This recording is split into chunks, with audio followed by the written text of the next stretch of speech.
Well, cheers. Cheers. We're both by our fireplaces. How's it going? I think I'm better off than you are. You sound a little scratchy.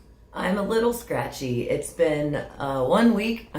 You've been singing. You've been singing so much I've and been yelling so singing. much, really, right? Yeah, and I have allergies. That's And allowed.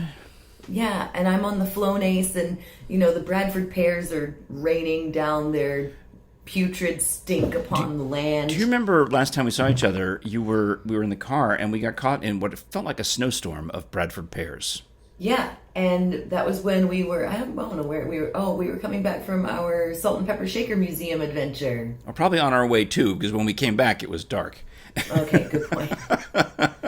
It's been a while. It's been a while. It's the Krisha and Frank show, and as you can figure out, we're using our respective fireplaces because of scheduling. Frankly, the only time we could find 20 minutes in common was, At 7 o'clock in the morning on a Sunday. man, I mean, I've got so much to tell you, but all of my stuff is just, non-important nonsense. Me running around the backyard, my shoulder is sore, and I don't know if it's sore from the massage I got or from the actual work that I did. Oh, you got a massage? Well, I go to the chiropractor. Let's Oh, start with that because I want to hear about you and your look at my excitement sadness. in. Hi, first of all, please go to our website, krishanfrank.com, get our merch. It doesn't look like this. This is just a moment I always hold up the merch. Oh, right. Right. Well, you know It's what? I fine. don't have them out. We have branded merch. We have t-shirts and all the things. Please go buy them, and that's where you can find us on YouTube. Please subscribe on YouTube. Please do all of the things because obviously we need your support. We do love your support. In fact, I noticed I got a report from the merch company that since last we've spoken, we've sold another hoodie and 3, 4, 5 more T-shirts. So Yes.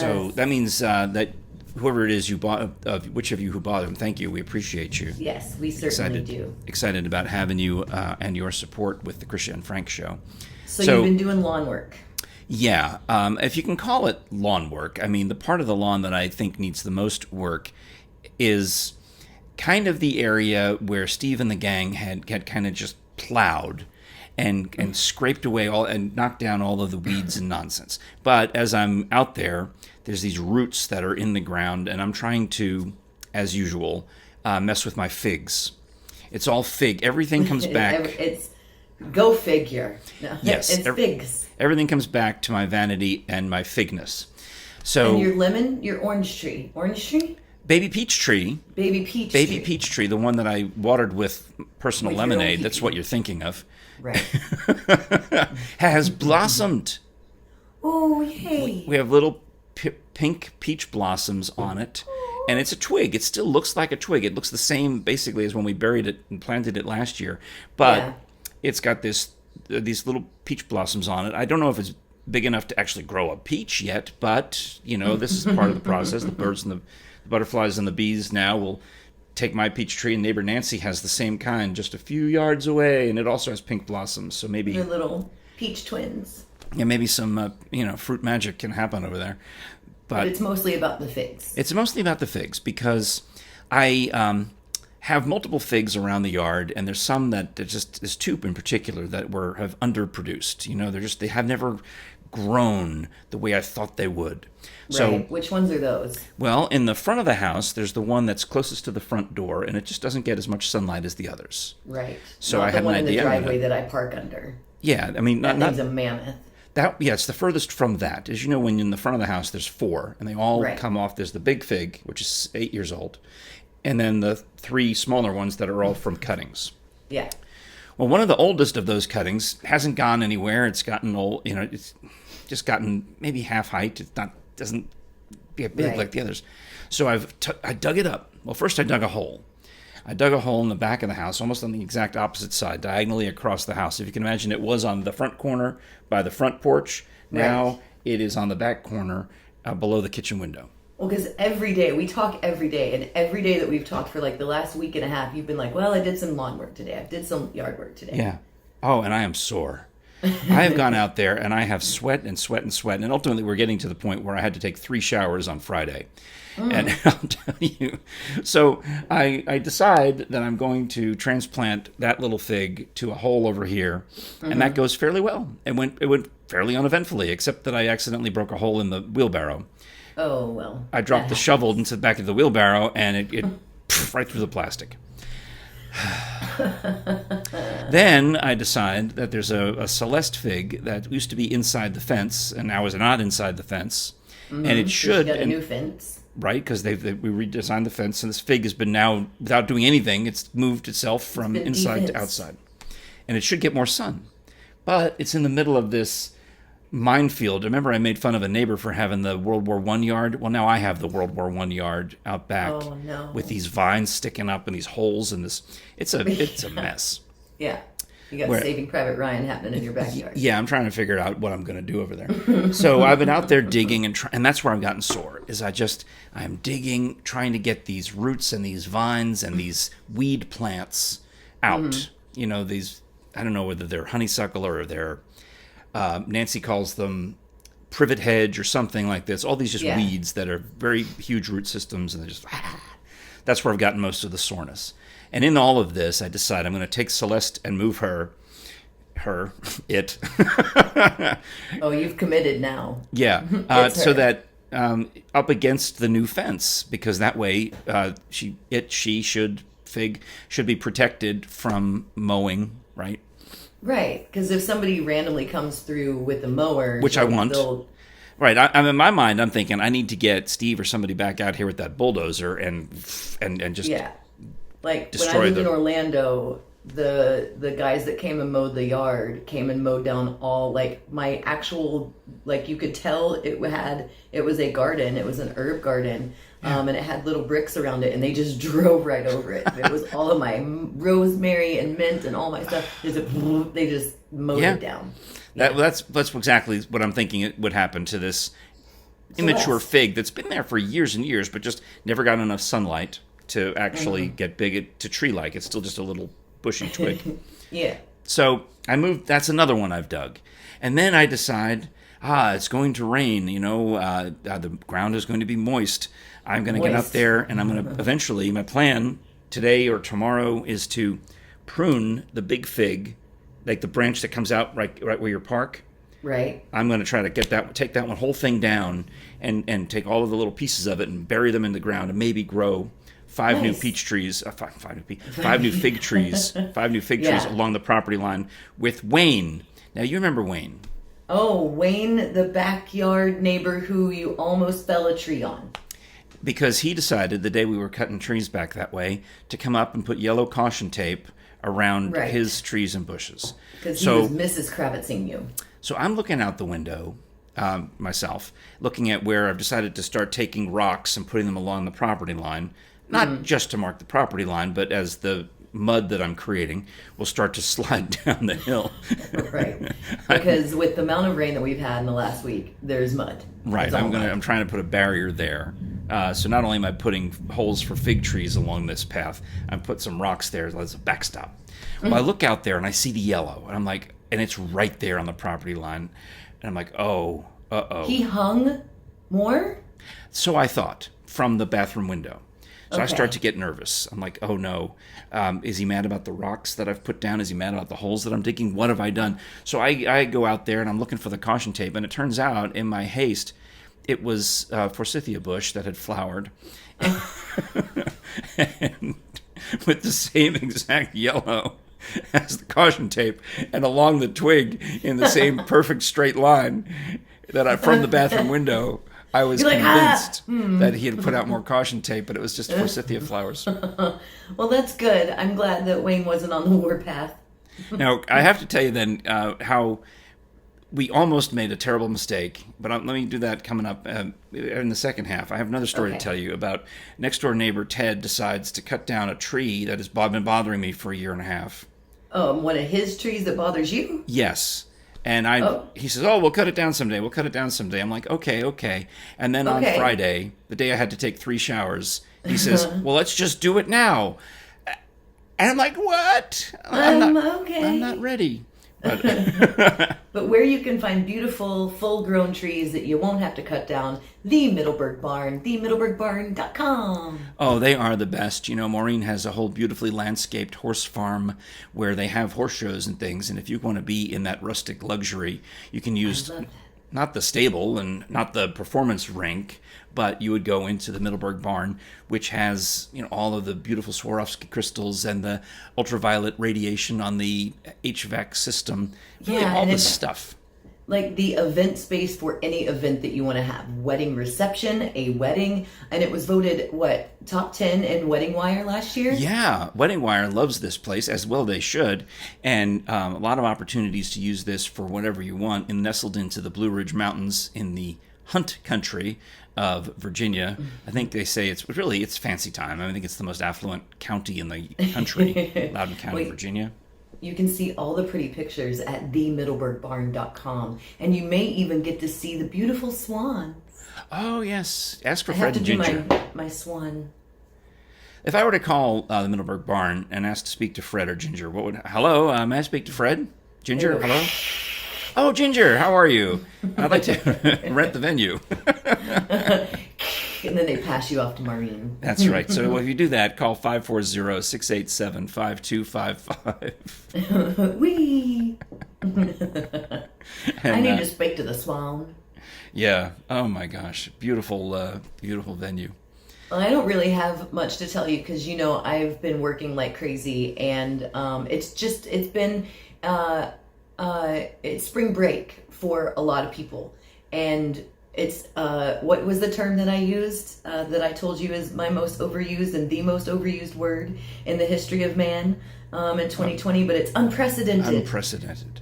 So we've had some unprecedented crowds. Well, with our Seymour Smokies visits that we do, this past Saturday we showed the Salt and Pepper Shaker Museum. Yeah. I didn't notice it when we were there in person, but while I'm looking at the replay video, I did one of those Zoom edits, to get a good look at the map.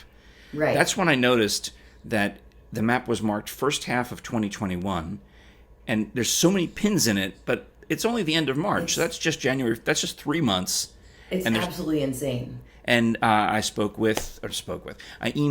with the owner of Titanic Museum Attraction, and she said basically unprecedented. They have taken all the COVID precautions, which reduces their attendance, but when you put that new cap on it, they're selling out at that cap. Yeah. Yeah, and we're doing the same thing at Hatfield McCoy. The only other thing, I'm trying to buy a car, which I will have a new car within the next, a week from today, when we're recording. God bless the one you had that and you got in a pinch, but it's time. It is. It honestly has been the biggest and truest lifesaver that, it's a hunk of junk. And we've talked about what a hunk of junk it is. Yeah. But it has been a very reliable hunk of junk. And that I will forever cherish that car. But it's time. It is time. And I have contacted 3 dealerships, and 2 of the 3 that I've contacted referenced my husband, and one of them called me darling. Why would they do? Well, that's a big assumption. Well, when your husband comes with you, you can come on in with your husband. No. No. You're a single lady. But why? I guess it's just the mentality, men buy the cars. They know more I've about heard it cars. the other way around about car dealers, and this is an old story. I thought it was from 10 or 20 years ago, but it was since I lived in Tennessee, about car dealers who would shame men the other way, accusing them of not being the decision maker. Well, I guess if you don't, if you got to ask the little lady before you can make a decision. And it becomes then a peer pressure thing to trick the man into not upselling, but up buying, or they're trying to upsell him to something else. Right. And I'm sure that there are methods to everyone's madness, but I definitely am not going to those dealerships. And honestly, there was a car that I really liked at this one dealership, and the guy was just like, well, darling, if you want to come in, what day would you like to come in? And also, if you do any kind of search on your phone for a car in general, you got to use an incognito window for all that stuff. Oh, I'm messed up. Oh, you're messed up now. I'm messed up. And if you inquire And can we not do the call for price? No. Well, it's almost like airline tickets, I do question that, because if you start searching for airline tickets for a certain route, I mean, who's flown lately, but before COVID, the prices on those tickets start to go up because they think they've got a hot one on the line, and the prices for just you get higher and higher until within an hour. Yeah, because then it's supposed to psychologically trick you into buying it faster before it gets any higher still. Yeah. Yeah, so always use an incognito window on looking for airlines. Clear your cache, do all that. Clear your browsing history, whatever you got to do. And I'm actually looking at, if you're ever looking for a vehicle, there's a really great site called Car Gurus. Oh. And it kind of aggregates all of the cars for sale. Like, you can put in all of your little search terms, and it'll send you dealerships that have them listed and also individuals that have them listed. That's good. It's kind of cool to where you can, I'm actually, there's an individual that's selling a car right now that I'm like, let me see. So we shall see. You may have to trim back that fig because I may be getting a bigger car. Well, we almost knocked the fig down when we tried to fell a tree. And I have no business cutting trees. I am well aware that I am not in the tree service business. And I'm trying to talk my neighbor into maybe hiring Steve, right? Yeah. Trying to say, I got a guy. Let me give you his number. That's a double duh. He could do this. But these are trees they're weeds. I don't know if they're redbuds or what they are, but really they're not much thicker than maybe less thick than my leg, probably. I mean, I could wrap my hands around the trunk of it, okay? Right. So they're still immature, but they grow toward the sun. And I noticed last year that this one in particular is arching over and getting over my fig, which means it's stealing sunlight, and figs need all of the sun they can possibly. That's why they have those huge leaves. They need so much sun. That was a song by Lynn, right? Steal my sunshine. I just played that on the radio the other day. You're Did exactly you? right. Yes. It's Lynn. Lynn. Oh, I know. I remember that one from 1999 when I played it on the first time it came out. And it's got some sample in it that you would recognize. Yeah. Da, da, da, da, da, da.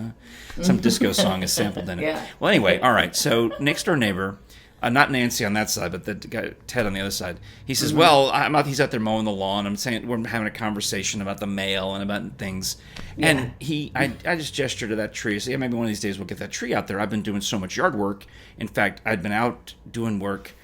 Got sore, came in dripping with sweat, and took my second shower of the day. And now I'm in casual clothes. I've got shorts on and a T-shirt and flip-flops. I'm just ready to relax. You're a little out of control with this yard work, telling somebody else to cut down a tree. And he says, "Well, let's do it now. You have to help me. You have to hold it." I'm like, I have to hold it. Okay. I said, "Well, first of all, I have to go to the bathroom, so let me go inside." And then secondly, I changed back in my muddy, digging in the yard clothes. So I go back over there. I've got these gloves that I found, and I said, "All right, what are we doing?" And he gets his chainsaw started, and he's got this rickety old chainsaw that has to, it stalls out midway through every cut. Was it plug-in? No, it was gas, which is almost worse because he's trying to add gas to it or figure it out. He's like, I don't know how this works. It's the oil to gas ratio, and you got to pump it. And he said, I do this 8 times, and then I do this 6 times, and then I do this 3 times, and then I do it once for real. Anyway. You know what takes one? Calling somebody else to do it. Yes. One move. So he's in there, and he goes at it, and I'm like, really, right, gives it the fatal cut, and the chainsaw stalls out. And then, but it's already too late at this point now. He's almost halfway through the thing. When the rain and the winds and the storms come, it's going to fall, but it's going to fall directly onto my old fence, which could break, and onto fig tree. You goobers. So he says to me, "You got to hold the thing." So he gets it started back up, and I'm starting to get anxious. I'm starting to get anxious about this. I'm like, this is not. He wants me to stand there between the fence and the tree, hold it. And as it falls, sure it doesn't fall on the fence. No, it's going to fall toward me. So my job is to push it away from me as it falls. Right. That's my job. Is to catch it and push it. Okay. And I thought this is a recipe for disaster. So I do 2 smart things. I think, what would Steve do? He would not stand there and catch a tree that's falling. No. He would use a rope. I have a rope. I said, stop. No more cutting. I'm going to run home and get a rope. I'm so glad you used your noggin. And then also, second smart thing I did is I called into the house. I said, Jerry, I need you to help. Come out here. Oh, and I'm sure Jerry's she like, was thrilled. she was not. So she comes outside and says, what do you want me to do to help? I said, you might have to call 911. That's your job. You stand here and make sure if I die, you call if necessary, call 911. That's your entire job. So I'm thinking like Steve, I take this rope and I managed to throw it it took a while, but I finally threw it up over this. I wish Jerry had made video of you just throwing a rope at a tree. It was embarrassing.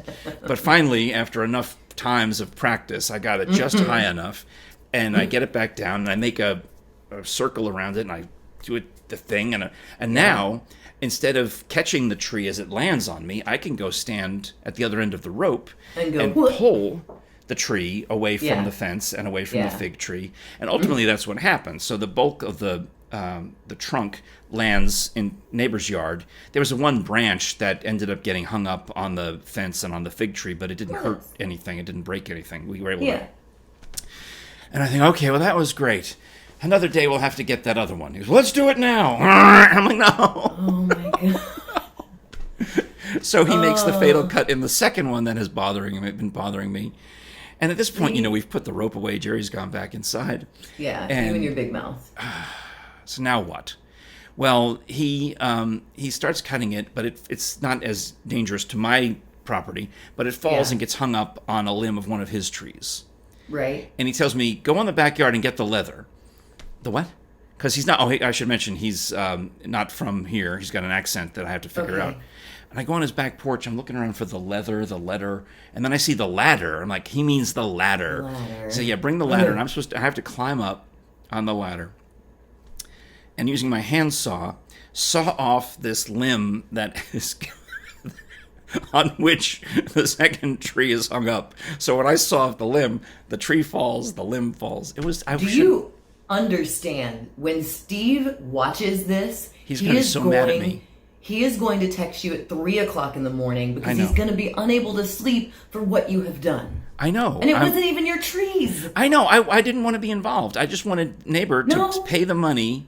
But he's convinced that he can do this because he's got his own chainsaw. That's why I don't have a chainsaw. I'm smarter than that, I think. That you don't have a chainsaw, so you would never convince yourself that you can fell a tree. And yet there you are pulling a rope using a pulley system. I mean, so I have to say, Steve, thank you for letting me watch what you did. I mean, I think I saved myself injury. But, okay. Well, at least you're not injured. No, except for the sore muscles, I'm fine. We gotta go, but tomorrow I could tell you all about how I got my butt bruise.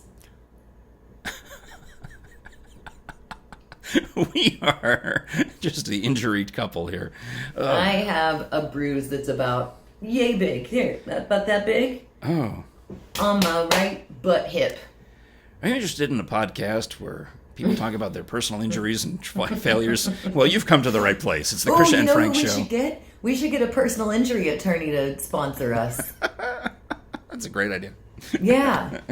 Because, I mean, at this point, we're probably going to injure somebody. Well, we could maybe find an audiobook about that. If you go to audibletrial.com/Krisha and Frank, get the 30-day trial. We could, maybe learn to be our own lawyer and listen to a book about that, or any other topic, any other podcast. Lawyering for dummies. Any other, there's scripted comedy, all sorts of amazing things that have been added to the roster at Audible. So try it out for 30 days. Keep your first download during that time period.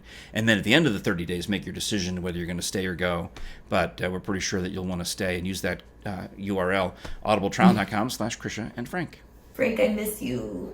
Oh. Miss you. I'll see you tomorrow, though. And thank you for being amazing. And I miss you.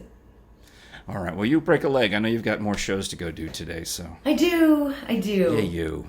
Or yesterday or tomorrow or whatever day. Whatever day. I am definitely in shows. So. All right. Yeah. All right. Hatfield and McCoy. Go check out Miss Krisha as Mom McCoy. I'll see you tomorrow. All right. Thanks. Okay. Bye. Bye.